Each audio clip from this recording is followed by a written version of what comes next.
नमस्कार, क्यापिटल समाचारमा स्वागत छ। म कुलचन्द्र विष्ट। सुरुमा अहिलेसम्मका मुख्य समाचारका शीर्षकहरू।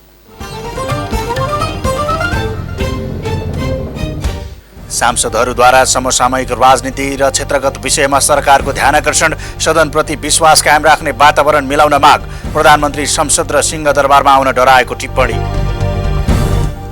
कोरोना भाइरस संक्रमण बढ्दै गएपछि काठमाडौँ उपत्यका प्रवेशमा कडाई, नाकामा एन्टिजेन परीक्षण अनिवार्य, स्वास्थ्य मापदण्ड पालना नगरे कारबाही हुने। कोरोनाको मारमा सिनेमा उद्योग अझै खुल्न सकेनन्। हल 5 वर्षसम्मका लागि सरकारले चलचित्र क्षेत्रका सबै व्यवसायलाई करछुट गर्नुपर्ने निर्माता तथा कलाकारहरूको माग। भारतमा कोरोना संक्रमण तीव्र, हटस्पट बनेको महाराष्ट्रमा सोमबारदेखि रात्रिकालीन कर्फ्यू। आइतबार एकै दिन 1 लाख भन्दा बढीमा कोरोना संक्रमण पुष्टि, 478 जनाको मृत्यु। र पहिलो संस्करणको ललितपुर मेयर कप महिला टी20 क्रिकेट प्रतियोगितामा प्रदेश नम्बर 1 को पहिलो जित, लुम्बिनी प्रदेश 10 विकेटले पराजित।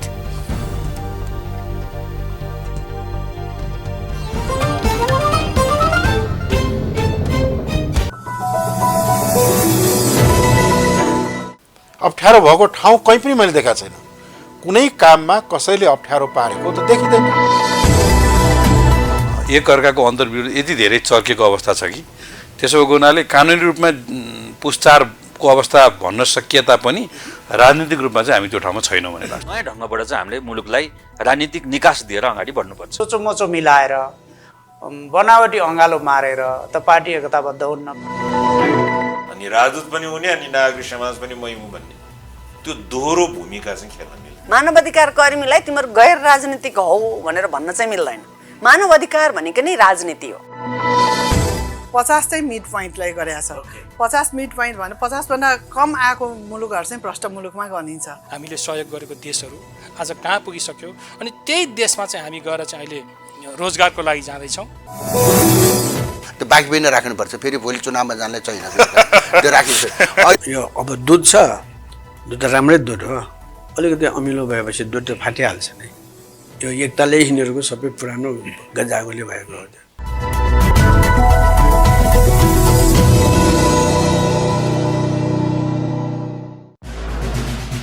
शिक्षा संसारमा शक्तिशाली हतियार मात्र होइन, मानव जीवनलाई बदल्ने बौद्धिक सम्पत्ति पनि हो। शिक्षाका बहुआयामिक क्षेत्रका बारेमा बहस अनि छलफल गरिने एक मात्र कार्यक्रम सर्व शिक्षा। सबैका लागि शिक्षा, सधैँका लागि शिक्षा। कार्यक्रम सर्व शिक्षा हरेक आइतबार अपराह्न 4 बजे मात्र क्यापिटल टिभी एचडीमा।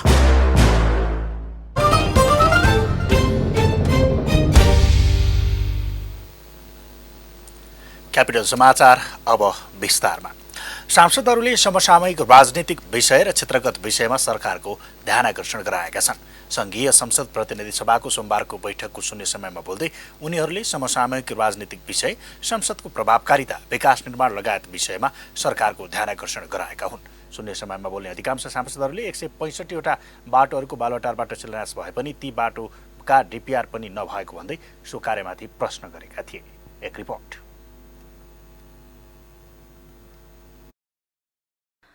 सांसद राजबहादुर बुढा छेत्रीले जनतामा सदनप्रति विश्वास कायम राख्ने वातावरण मिलाउन राजनीतिक दलका नेताहरूको ध्यानाकर्षण गराउनुभयो। उहाँले संसदको अङ्कगणित र जनताको अभिमतलाई मुलुकको समृद्धि र स्थिरताको पक्षमा मिलाएर लैजानु नै दलहरूको राजनीतिक धर्म, कर्म र दायित्व भएको भन्दै त्यसतर्फ सबैको ध्यानाकर्षण गराउनुभयो।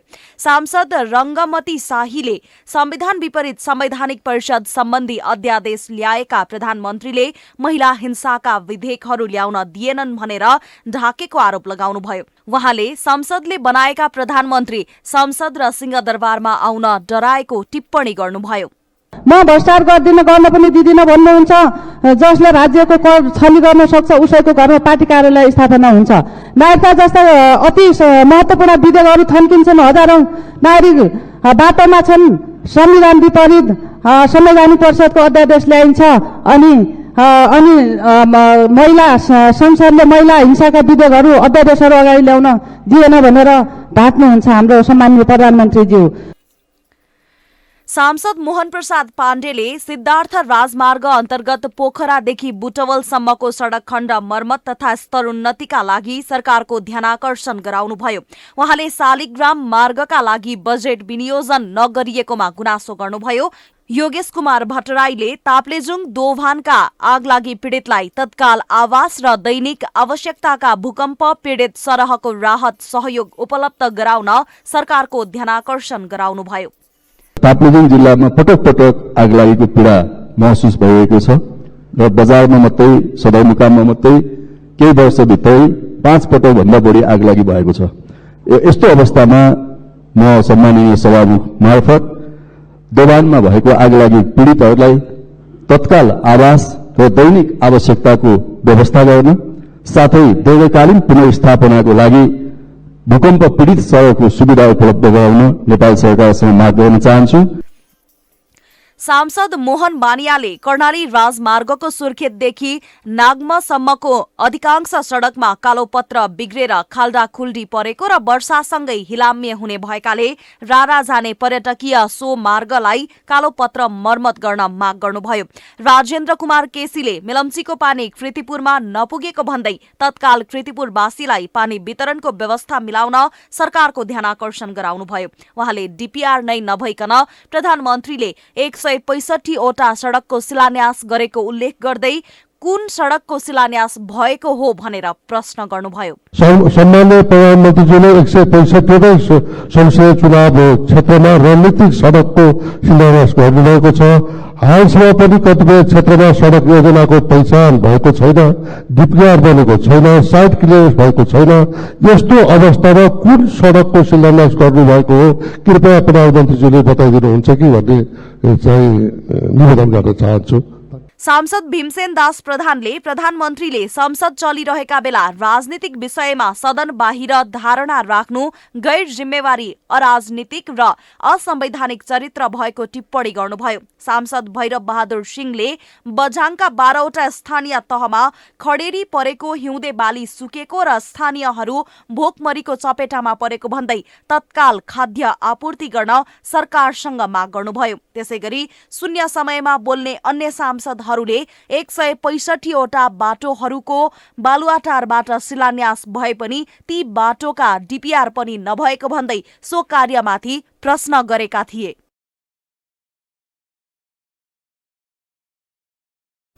नेकपा एमाले केपी शर्मा ओली समूहका सांसद गोकुल बास्कोटाले प्रधानमन्त्रीलाई दिएको विश्वासको मत फिर्ता लिन चुनौती दिनुभएको छ। प्रतिनिधि सभाको सोमबारको बैठकको विशेष समयमा बोल्दै उहाँले विश्वासको मत दिएर प्रधानमन्त्री केपी शर्मा ओलीलाई प्रधानमन्त्रीमा निर्वाचित गराएकालाई विश्वासको मत फिर्ता लिन भन्नुभएको हो। सरकार काम चलाउ भएको भन्ने टिप्पणीमा धारणा राख्दै उहाँले समर्थन फिर्ता भएपछि नयाँ ढङ्गले राजनीति प्रक्रिया अघि बढ्ने तर्क गर्नुभयो। उहाँले समर्थन फिर्ता नलिएर आफै अड्काउने आफै पड्काउने काम राजनीतिक दलहरूबाट भएको आरोप लगाउनु भयो। मेरो अनुरोध के हो भने आफै अड्काउने आफै पड्काउने त्यो काम नगरौं। के गर्ने हो त्यो आफू गर्नुस्। राजनीतिको मैदान खुल्ला छ। विचारहरू, दृष्टिकोणहरू, मुद्दाहरू लिएर जनताका बीचमा जान सबै स्वतन्त्र छन्। यो हुन्छ।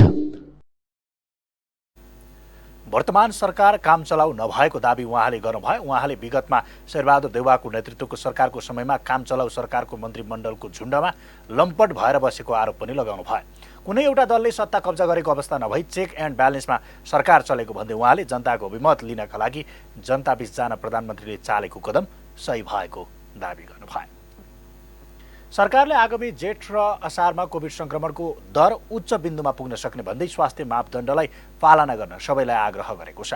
प्रतिनिधि सभाको सोमबारको बैठकमा सरकारको तर्फबाट कोभिड नियन्त्रणका लागि भएका पहल कदमीबारे जानकारी दिँदै स्वास्थ्य तथा जनसङ्ख्या मन्त्री हृदेश त्रिपाठीले स्वास्थ्य मापदण्डलाई कडाइका साथ पालना गर्न आग्रह गर्नुभएको हो। पछिल्लो समय कोभिड संक्रमितहरू बढ्दै गएको र छिमेकी भारतमा पनि बढ्दो दरमा रहेकाले स्वास्थ्य मापदण्डलाई कडाइका साथ पालना नगरे जेठ असारमा पुनः उच्च दरमा पुग्न सक्ने बताउनु भयो। सबै राजनीतिक दलका नेताहरूले पनि राजनीतिक दलका कार्यकर्ताहरूले पनि अग्रणी रूपले सोच्नुपर्छ। ठिक भन्नुभयो, जनतालाई हामी सचेत गराउने अनि सचेत गराउनेहरू नै त्यसका उल्लङ्घन गरिराख्ने भएको कुरो हो, त्यो चाहिँ देखिएकै कुरो हो। उहाँले महामारी नियन्त्रणका लागि सरकारले समयमै आवश्यक नीतिगत तथा कानुनी व्यवस्था गरेको स्पष्ट पार्नुभयो। उहाँले गत पुस 20 गते नै कोभिड-19 खोप प्राप्ति र कार्यान्वयनका लागि सरकारले सबै आवश्यक निर्णयहरू भएको बताउनु भयो। खोपको आपतकालीन प्रयोगको अनुमति प्राप्त गरी आवश्यक कानुनी व्यवस्था गर्न औषधि तेस्रो संशोधन अध्यादेश 2077 जारी गरिएको उहाँले स्पष्ट पार्नुभयो। तर अध्यादेश संसदको पहिलो बैठकमा पेश हुन नसकेको तर्फ उहाँले चिन्ता व्यक्त गर्नुभयो। असारभित्र 60 लाख मानिसलाई कोभिड-19 विरुद्धको खोप लगाउन प्रयासरत रहेको उहाँले बताउनु भयो। उहाँले पहिलो खोप लगाएकाहरूले दोस्रो डोज सुरक्षित तरिकाले प्रचारका पछाडि नलागी विश्वस्त हुन आग्रह गर्नुभयो।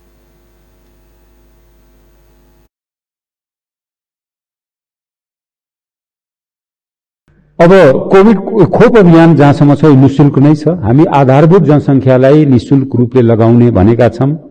यसको लागि सरकारले 48 अरब रुपियाँ सुरक्षित रूपले बजेट राखिसकेको अवस्था छ। कोभिड-19 रोकथाम तथा नियन्त्रणका लागि स्वास्थ्य तथा जनसङ्ख्या मन्त्रालय मार्फत अहिलेसम्म 5 अरब 17 करोड 72 लाख 83 हजार खर्च भएको पनि उहाँले जानकारी दिनुभयो। पीसीआर किट, गाउन, औषधि उपकरण व्यवस्थापन, खोप खरिद अभियान, स्वास्थ्यकर्मीको जोखिम भत्ता लगायत सम्पूर्ण विषय अन्तर्गतको खर्च यसमा समेटिएको छ। मन्त्री त्रिपाठीले दिएको जानकारी अनुसार 2 अरब 54 करोड 58 लाख रुपियाँ भने भुक्तानी हुन बाँकी छ। कोभिड नियन्त्रणका लागि भएका सम्पूर्ण खर्चबारे श्वेतपत्र जारी गर्न आफू र मन्त्रालय तयार रहेको पनि उहाँले बताउनु भयो। क्यापिटल समाचारमा अब पालो विश्रामको।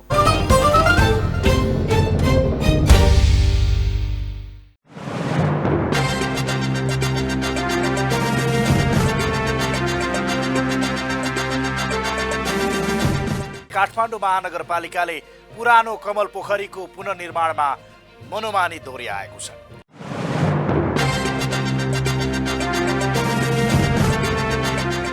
काठमाडौँवासीको सपनाको महासागर मेलम्ची।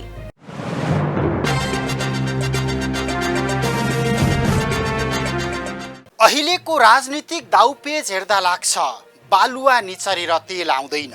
अब यस्ता पात्र र प्रवृत्तिलाई जनताले टुप्पी समातेर गालामा चड्कन हान्नै पर्छ।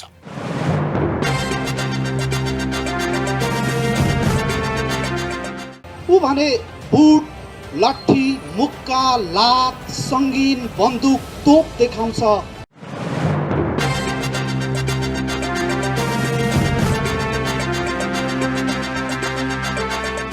संविधान जारी भएको दिन असोज 3 गते ब्ल्याक आउट गरेर कालो दिन मान्दै आएको जसपाले प्रदेश 2 मा संविधानको रक्षाका लागि विरोध प्रदर्शन गर्यो।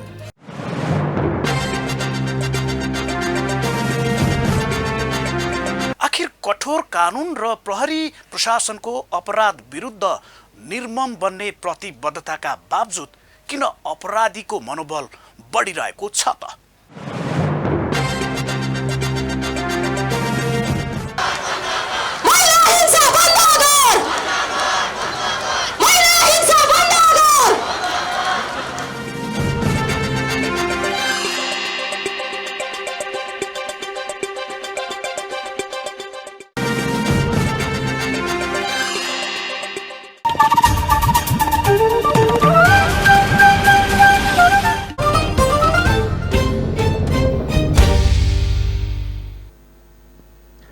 विश्रामपछि क्यापिटल समाचारमा स्वागत छ। अब बाँकी समाचार।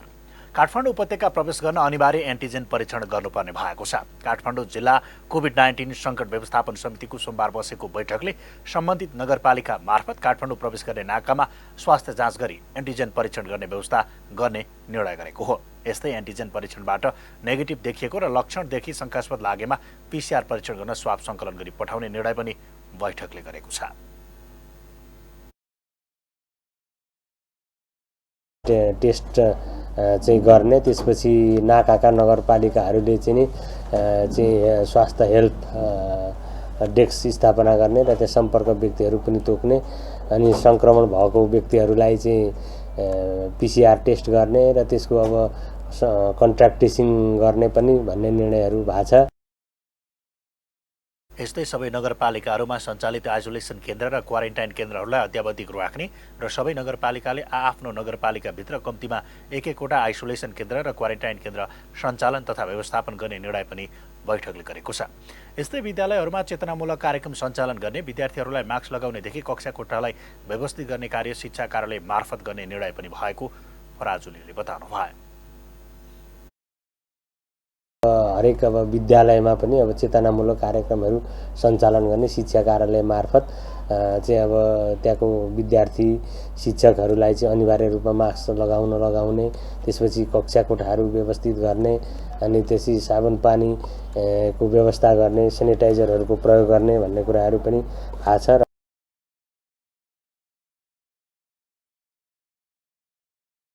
सम्बन्धमा स्वास्थ्य कार्यालय सबै नगरपालिका सुरक्षा निकायले प्रचार प्रसारमा जोड दिँदै अनुगमन गरी मापदण्ड पालना नगर्ने गरेको पाइएमा दण्ड जरिवाना गर्ने निर्णय पनि बैठकले गरेको छ।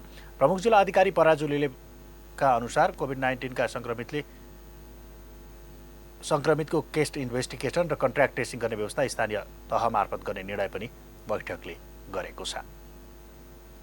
पछिल्लो 24 घण्टामा नेपालमा थप 266 जना कोरोना भाइरस संक्रमण पुष्टि भएको छ। यो सँगै कुल संक्रमितको संख्या 2,78,210 जना पुगेको स्वास्थ्य तथा जनसङ्ख्या मन्त्रालयले जनाएको छ, जसमध्ये 1,832 जना सक्रिय संक्रमित छन्। गत 24 घण्टामा 4,536 जनाको PCR परीक्षण गर्दा 266 जनामा कोरोना पुष्टि भएको हो। यो सँगै नेपालमा PCR परीक्षण हुनेको कुल संख्या 22,89,824 पुगेको छ। गत 24 घण्टामा 4 जना कोरोना संक्रमितको मृत्यु भएको छ। यो सँगै नेपालमा कोरोना संक्रमित मृतकको कुल संख्या 3,036 पुगेको छ। हाल 64 जना क्वारेन्टाइनमा छन्। गत 24 घण्टामा 102 जना संक्रमण मुक्त भएका छन्। यो सँगै नेपालमा संक्रमण मुक्त हुनेको कुल संख्या 2,73,342 जना पुगेको मन्त्रालयले जनाएको छ। कोरोनाका कारण प्रभावित बनेको चलचित्र क्षेत्र अझै पूर्ववत रूपमा फर्कन सकेको छैन। यसै त औद्योगिक चरित्र हासिल गर्न नसकेको आलोचना खेपिरहेको नेपाली चलचित्र क्षेत्र कोरोनाका कारण तहस नहस बनेको छ। खास गरी कसले पहिला चलचित्र प्रदर्शन गर्ने भन्ने अन्यल चलचित्र निर्माताहरूमा देखिएको छ। कोरोनापछि खुलेको बजारमा चलचित्र हेर्नका लागि दर्शक नआउने हुन् कि भन्ने आशंकाले पनि चलचित्र क्षेत्र चलायमान हुन नसकेको चलचित्रकर्मीहरूको बुझाइ छ। एक रिपोर्ट। कोरोना भाइरस महामारीका कारण बन्द रहेका सिनेमा हलहरू अझै खुल्न सकेका छैनन्। कोरोनाले असर गरेका अन्य क्षेत्र बिस्तारै पूर्ववत रूपमा फर्के पनि चलचित्र क्षेत्र भने तङ्ग्रिन अझै समय लाग्ने देखिन्छ। कोरोनाबाट सबैभन्दा बढी प्रभावित भएको चलचित्र क्षेत्रलाई चलायमान बनाउन चुनौती रहेको कलाकार तथा निर्माताहरू बताउँछन्। यस क्षेत्रलाई चलायमान बनाउन सबैभन्दा पहिले हल खोल्नुपर्ने र स्वास्थ्य मापदण्ड पालना गरी दर्शकलाई चलचित्र हेर्न आह्वान गर्नुपर्ने उनीहरूको भनाइ छ। यसअघि राम्रो चलचित्र बनाई राम्रो आम्दानी गर्दै आएका निर्माताहरूले नै पहिलो तत्परता देखाएर चलचित्र प्रदर्शनी गर्नुपर्ने उनीहरू बताउँछन्। सरकारले 5 वर्षसम्मका लागि चलचित्र क्षेत्रका सबै व्यवसायलाई सम्पूर्ण रूपले कर छुट गरे यो महामारीको प्रभावबाट केही भए पनि चलचित्र उद्योग उस्कन सक्ने उनीहरूको बुझाइ छ। चलचित्र क्षेत्रलाई चलायमान बनाउन सबभन्दा पहिला सुरु त हल खोल्नु जरुरी छ। किनभनेपछि कतिवटा चलचित्र चाहिँ रिलिजको मुखमा आएर रोकिएको चलचित्र छ विगत 1 वर्षदेखि होइन। त्यसले गर्दा पैसालाई घाटा भइरहेको छ, सबै भइरहेको छ। सबभन्दा पहिला सुरु हल खोल्नु जरुरी छ र हल खोलेपछि पनि जुन WHO म्यान्डेट अनुसार चाहिँ हल सोसल डिस्टेन्सिङको सेनिटाइजेसनको कुरा छ त्यो सबै चिजमा चाहिँ ध्यान दिएर चाहिँ अनि के भन्छ सबै चिजमा ध्यान दिएर चाहिँ दर्शकलाई चाहिँ हलसम्म ल्याउन सक्ने वातावरण चाहिँ बनाउनु जरुरी छ सबभन्दा कुरा। मेरो विचारमा अब आउँदो 5 वर्षसम्मको लागि नेपाली चलचित्रका कलाकार, प्राविधिक, निर्माता, निर्देशक भनौँ न सबै हाम्रो डिस्ट्रिब्युटरहरू, हाम्रो चलचित्र भवनका मालिकहरू यो सबै क्षेत्रलाई सम्पूर्ण रूपले ट्याक्स फ्री गर्नु पर्यो। वरिष्ठ कलाकार निर शाह भने औद्योगिक चरित्र हासिल गर्न नसकेका कारण चलचित्र क्षेत्र उद्योगको रूपमा स्थापित हुन नसकेको बताउँछन्। चलचित्र क्षेत्रको विकासका लागि सरकारले नीति नियम बनाए पनि औद्योगिक चरित्र हासिल नभएसम्म उद्योगको रूपमा स्थापित हुन नसक्ने र यस्तो समस्या देखिरहने उनको बुझाइ छ। यस्तै कलाकार दिनेश डीसी सबैभन्दा पहिले घाँस बाँस र कपासको समस्या समाधान नभइकन चलचित्र क्षेत्र चलायमान बन्न नसक्ने बताउँछन्। जनजीवन सामान्य बन्दै गएको अवस्थामा चलचित्र कर्मीहरू सबैले आफ्नो कामलाई निरन्तरता दिई चलचित्र प्रदर्शनका लागि तयार हुनुपर्ने उनको भनाइ छ। राष्ट्रिय चलचित्र उद्योग वास्तवमा राष्ट्रिय पनि हुन सकेका छैन, उद्योग पनि हुन सकेका छैन। हामीले जतिसुकै कराएर चिच्चाएर अगाडि बढे पनि त्यो हुनेवाला छैन। औद्योगिक चरित्र इन्डस्ट्रियल क्यारेक्टरिस्टिक्स हासिल गर्न नसकेका कारणले गर्दाखेरि यो उद्योगका रूपमा स्थापित हुन नसकेको हो। सरकारले सघाउने रुल नियमहरू आफ्ना ठाउँमा छन्। कोरोनाले चलचित्र मात्रै थलिएको होइन, सबै थलिएको। घाँस बाँस र कपास पछाडि मनोरञ्जन आउँछ। त्यसकारण घाँस बाँस र कपासको समस्यालाई करिब ठिक्कको नहुन्जेलसम्म मनोरञ्जनको समस्या जिउको त्यो रहन्छ। त्यसकारणले पहिला त जनजीवन नै नर्मलमा आउनु पर्यो, त्यसपछि मात्रै त्यो चलायमान हुन्छ। तर हामीले त्यतिकै स्ट्याग्नेन्ट बस्नु हुँदैन, हामीले काम गर्नुपर्छ र हामी गरि नै रहेका छौँ। बनाउनेले बनाइरहेको छ, लेख्नेले लेखिरहेको छ, सब तयार भएर बसेका छन्। जब स्थिति नर्मल हुन्छ तब हामी जान्छौँ भन्ने मलाई लाग्छ।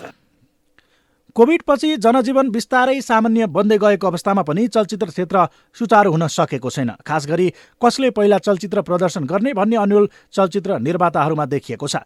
कोभिडपछि खुलेको बजारमा चलचित्र हेर्नका लागि दर्शक नआउने हुन् कि भन्ने आशंकाले चलचित्र क्षेत्र चलायमान हुन नसकेको उनीहरूको बुझाइ छ। स्वतन्त्र विद्यार्थी युनियन अनि राष्ट्रव्यूले पेट्रोलियम पदार्थको मूल्य वृद्धिको विरोधमा नेपाल आयल निगमको केन्द्रीय कार्यालय घेराउ गरेको छ। निगमले आइतबार राति 12 बजेदेखि लागू हुने गरी पेट्रोल, डिजल र मट्टितेलमा प्रति लिटर 2 रुपियाँका दरले मूल्य बढाएपछि नेकपा एमाले, माधवकुमार नेपाल निकट अनि राष्ट्रव्यूले विरोध प्रदर्शन गरेको हो। अनि राष्ट्रव्यूले विरोध प्रदर्शनपछि निगमका कार्यकारी निर्देशक सुरेन्द्र कुमार पौडेल समक्ष ज्ञापन पत्र समेत बुझाएको छ। ज्ञापन पत्र बुझाउँदै अनि राष्ट्रव्यूका अध्यक्ष सुदेश पराजुलीले पेट्रोलियम पदार्थमा भएको मूल्य वृद्धिप्रति अनि राष्ट्रव्यूको गम्भीर ध्यानाकर्षण भएको बताउनु भयो। मूल्य वृद्धिबाट लाखौँ विद्यार्थी मात्रै नभई जनसमुदायमाथि सिधा प्रहार भएकोले यसलाई स्वीकार नसक्ने उहाँको भनाइ छ। 20 रुपियाँ पुगेको छ भने डिजेल तथा मट्टितेलको मूल्य समेत 103 रुपियाँ पुगेको भनिएको छ। यसरी पटक फेरि मध्यरातमा अचानक बढाएको मूल्य वृद्धिबाट लाखौँ विद्यार्थी तथा जनसमुदायमाथि सिधा प्रहार गरिएको अनि राष्ट्रव्यूको ठहर छ। ज्ञापन पत्र बुझ्दै निगमका कार्यकारी निर्देशक पौडेलले प्रत्येक 15 दिनमा मूल्य समायोजन गर्ने व्यवस्था अनुरूप मूल्य वृद्धि गरिएको बताउनु भयो। निगमसँग भण्डारण क्षमता नभएकोले भारतले मूल्य बढाउने बित्तिकै नेपालमा पनि मूल्य बढाउनु पर्ने बाध्यता रहेको स्पष्ट पार्नुभयो। यद्यपि विद्यार्थीहरूको माग जायज भएकोले ज्ञापन पत्रलाई उद्योग, वाणिज्य तथा आपूर्ति मन्त्रालयमा पठाउने समेत बताउनु भयो। उहाँले आयल निगमले घाटामा गएर तेलको व्यापार गर्न नसक्ने पनि स्पष्ट पार्नुभयो। सबभन्दा समस्या के भयो भन्नु छ भने हामीले बढाउने बित्तिकै बढाउनु पर्ने कारणले पनि हामीसँग भण्डारण छैन। त्यो दिनदेखिकै जस्तो हामीसँग लगभग 7 दिन इन्डियासँग तेल किनेर भन्ने पनि स्थिति छैन। आज किन्ने आजै खाने, भोलि किन्ने भोलि खाने त्यस्तो स्थिति छ। त्यसो भएपछि हामीसँग त्यो अब्जर्भ क्यापेबिलिटी छ नि, रिस्क अब्जर्भ क्यापेबिलिटी नै शून्य जस्तो छ। भएसँगै पेट्रोलको मूल्य प्रति लिटर 120 रुपियाँ पुगेको छ। यस्तै डिजेल र मट्टितेलको मूल्य प्रति लिटर 103 रुपियाँ पुगेको छ। इन्डियन आयल कर्पोरेसनले मूल्य बढाएर पठाएको सूचना अनुसार नेपालमा मूल्य वृद्धि गरिएको निगमले बताएको छ। आयल निगम घेराउ गर्न पुगेका विद्यार्थीहरूले मूल्य वृद्धि खारेज कर, नालायक सरकार राजीनामा दे लगायतका नारा लगाएका थिए। क्यापिटल समाचारमा पुनः एकैछिन विश्राम।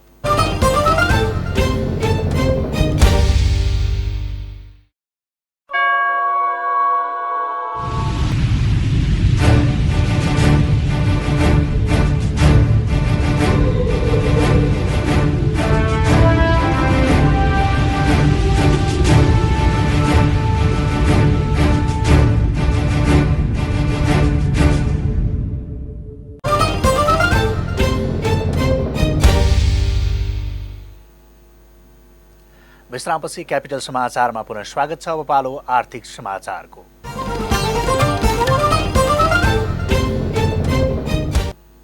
साताको दोस्रो दिन सोमबार शेयर बजार नेप्से परिसूचकमा झिनो अङ्कको सुधार देखिएको छ। लगातार दोस्रो दिन बढ्ने क्रममा सोमबार 1.13 अङ्क अर्थात् 0.04% वृद्धि भएको छ।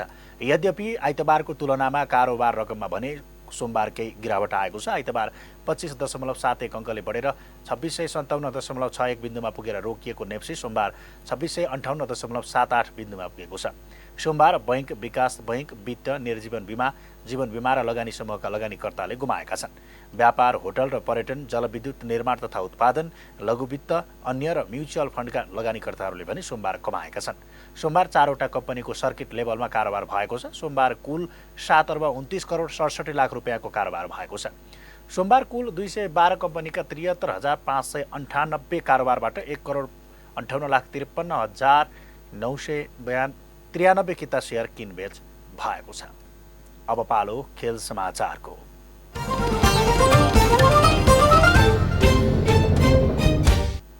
पहिलो संस्करणको ललितपुर मेयर कप महिला टी20 क्रिकेट प्रतियोगितामा प्रदेश नम्बर 1 ले पहिलो जित निकालेको छ। टियु क्रिकेट मैदानमा सोमबार भएको खेलमा लुम्बिनी प्रदेशलाई 10 विकेटले पराजित गर्दै प्रदेश 1 ले पहिलो जित निकालेको हो। लुम्बिनी प्रदेशले दिएको 105 रनको लक्ष्य प्रदेश 1 ले 13 ओभर 2 बलमा बिना विकेटको क्षतिमा पूरा गर्यो। प्रदेश 1 को जितमा कप्तान रुबिना छेत्रीले अर्धशतकीय इनिङ्स खेलिन्। रुबिना 68 रनमा अभिजित रहिन्। यस्तै काजु श्रेष्ठले अभिजित रहँदै 25 रन बनाइन्। यसअघि टस जितेर पहिले ब्याटिङ गरेको लुम्बिनीले 20 ओभरमा 2 विकेट गुमाएर 104 रन बनाएको थियो। लुम्बिनीका लागि सरस्वती मगरले 50 रनको अर्धशतकीय इनिङ्स खेलिन्। नेरी थापाले अभिजित 20 रन जोडिन्। यस्तै नितु भण्डारी 18 रनमा आउट हुँदा वर्षा राणा 0 रनमा आउट भइन्। प्रदेश 1 की सपनब राईले 1 विकेट लिइन्। जितसँगै प्रदेश 1 ले 2 खेलमा 2 अङ्क जोडेको छ। यो सँगै हामी क्यापिटल समाचारको अन्त्यमा छौँ। अन्त्यमा मुख्य समाचारका शीर्षकहरू फेरि एकपटक। सांसदहरूद्वारा समसामयिक राजनीतिक र क्षेत्रगत विषयमा सरकारको ध्यानकर्षण, सदनप्रति विश्वास कायम राख्ने वातावरण मिलाउन माग, प्रधानमन्त्री संसद र सिंहदरबारमा आउन डराएको टिप्पणी। कोरोना भाइरस संक्रमण बढ्दै गएपछि काठमाडौँ उपत्यका प्रवेशमा कडाई, नाकामा एन्टिजेन परीक्षण अनिवार्य, स्वास्थ्य मापदण्ड पालना नगरे कारबाही हुने। कोरोनाको मारमा सिनेमा उद्योग अझै खुल्न सकेनन्। हल 5 वर्षसम्मका लागि सरकारले चलचित्र क्षेत्रका सबै व्यवसायलाई कर छुट गर्नुपर्ने निर्माता तथा कलाकारहरूको माग। भारतमा कोरोना संक्रमण तीव्र हटस्पट बनेको महाराष्ट्रमा सोमबारदेखि रात्रिकालीन कर्फ्यू। आइतबार एकै दिन 1 लाखभन्दा बढीमा कोरोना संक्रमण पुष्टि, 478 जनाको मृत्यु। र पहिलो संस्करणको ललितपुर मेयर कप महिला टी20 क्रिकेट प्रतियोगितामा प्रदेश नम्बर 1 को पहिलो जित, लुम्बिनी प्रदेश 10 विकेटले पराजित।